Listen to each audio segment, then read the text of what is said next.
One fascinating insight that you posted on X recently that was mind-blowing to me, and it makes perfect sense, but it's just not something that people that are not working in the system as you are could conceive of. It's that pharmaceutical companies aren't necessarily funding the news to influence consumers; they're doing it to influence the news, right? Which to me that's scary, because we look to the news, right, the quote-unquote news, as being for providing an objective voice, right, in society. But if they're not able to report on the potential risks, the downsides of these drugs, right, that's a big problem. Yeah, and I think this is really important to unpack. I think people have as we hear this thesis, I think one reason it hasn't been just fully mainstream how broken the incentives of healthcare are is because we all know people that work in the industry and we're like, they're not bad people. The brilliance of this industry is it's taken good people and produces really bad results. And this is something I saw that you mentioned on the media, something I saw firsthand. And we helped steer, 12 years ago when I was working for the pharmaceutical industry, money to TV news. And we had back channel relationships with the producers at those channels. Wow. You saw it with the Twitter files. There was the news about people having the back channel into Twitter to censor things. Just a total line from the pharmaceutical industry, who was one of the top spenders on Twitter ads. Additionally, food companies. There's actually emails and the Twitter files on the food companies too. McDonald's and other companies, they fund ads on news, on social media companies. They get a direct line to the company. And they stand behind research that is, they also fund. And they waive research. I had a tweet taken down about McDonald's. Wow. Saying that chicken nuggets, questioning chicken McNuggets, the ingredients. It was just deleted? It was before Elon took over, it was deleted. Wow. It was taken off. There was all this talk on any criticism of processed food before Elon took over. It was like, it was a joke. You posted anything. This is what they do. Not only are we funding the media itself and the ways we get information, Pharma's funding, of course, the research, and so is the food industry. The food industry funds 11 times more research than the NIH. So for every single ingredient, there's a study saying that ingredient is fine. You're seeing this a lot with food colorings right now. We're actually doing an activist campaign against Kellogg's. Fruit Loops here in the United States are reformulated with toxic colorings tied to ADHD that they don't include in any other cereal around the world. And they are pummeling us with studies that they've funded that the NIH has often endorsed as well, saying that those colorings are fine. That's how the game works. But because they pay the bills from the media, it allows that back channel. And of course, as Tucker talked about when he was at Fox, he felt self-censored. Of course you self-censor when your bills are paid by an industry. So what does this do? Why does this matter? I always go to COVID. I call COVID, I'm not being too facetious here, essentially a foodborne illness. If you were metabolically healthy, you had a very low chance of dying of COVID. I mean, the stats coming out are wild on the amount of people that died of COVID that had 3 or more comorbidities. I think it's like upwards of 90%. It was like people dying of COVID, their immune systems were very compromised. That was known really early on. Yeah, and it was known early in 2020. There could have been a true rallying cry from the media and questioning of why people in the United States, we were dying multiples higher death rate than other countries. This is a warning flag that our immune systems are compromised and weak in the United States based on a confluence of metabolic factors. It was all about a pharmaceutical solution, for better or worse, right? And maybe we won't even talk about that, but certainly not the whole story. Yeah.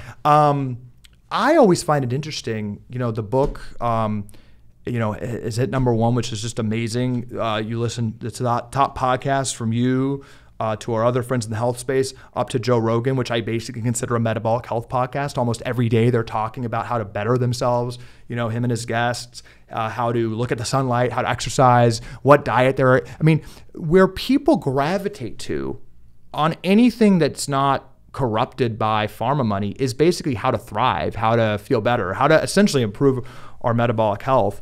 Americans left to their own devices, I think, want that information. But the fact that some of our main information sources don't provide that, they don't provide that robust discussion. The fact you walk into a classroom, I have a young child, and clearly see, I would call devastation among children right now. It is not normal. 25% of teens have fatty liver disease, and 50% of teens are overweight or obese, and 33% of young adults are pre-diabetic. We keep talking about these stats. These are I don't know a word strong enough. Genocidal. These are bad. These are really bad. That's the biggest issue. Like parents really care about this. At the high end, our parents and ourselves, we're getting more disease. So that's where people gravitate to, and the fact that the news is able to be bought off is a big problem.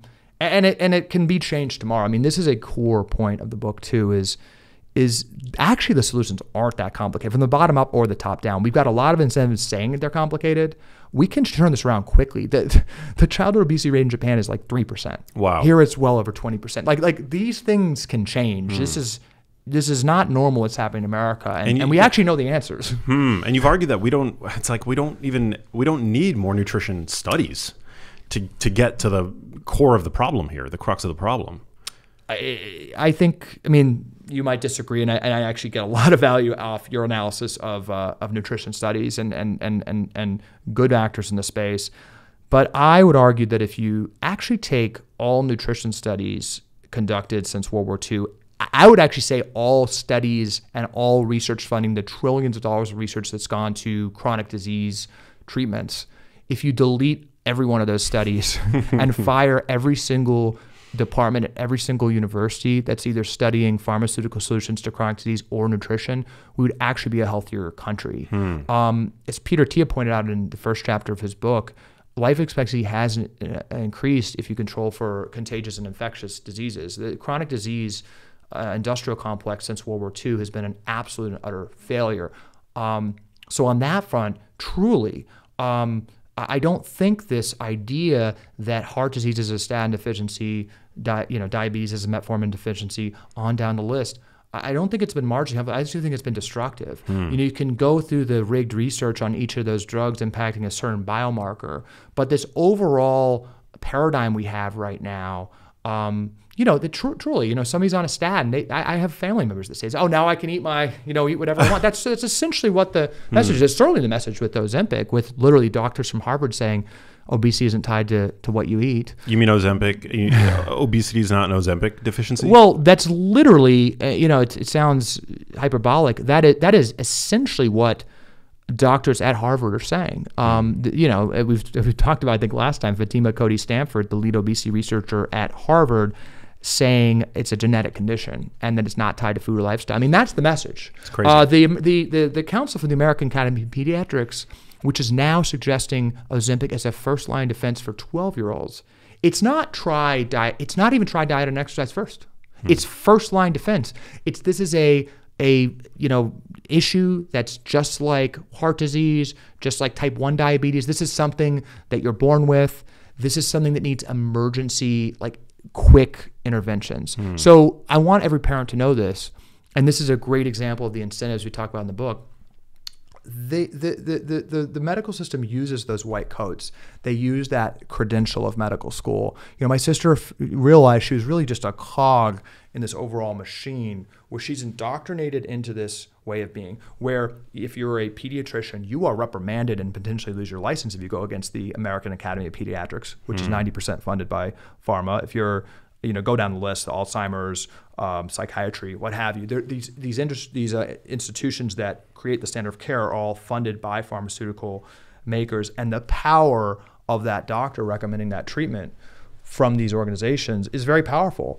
And very soon, a parent who questions their doctor on a lifetime Ozempic prescription for their 12-year-old who's a little bit overweight, they're going to be told that they're going against the standard of care. They're going to be told that they're being anti-science.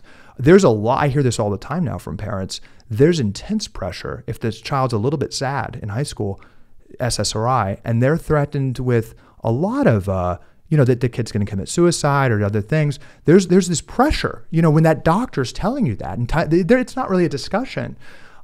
So I think that whole credentialism that my sister saw and this whole indoctrination that happens in med school really filters through to where, we're in a situation right now where unless we do something drastic, Ozempic will be pushed on 50% of 12-year-olds because 50% of 12-year-olds are overweight or obese.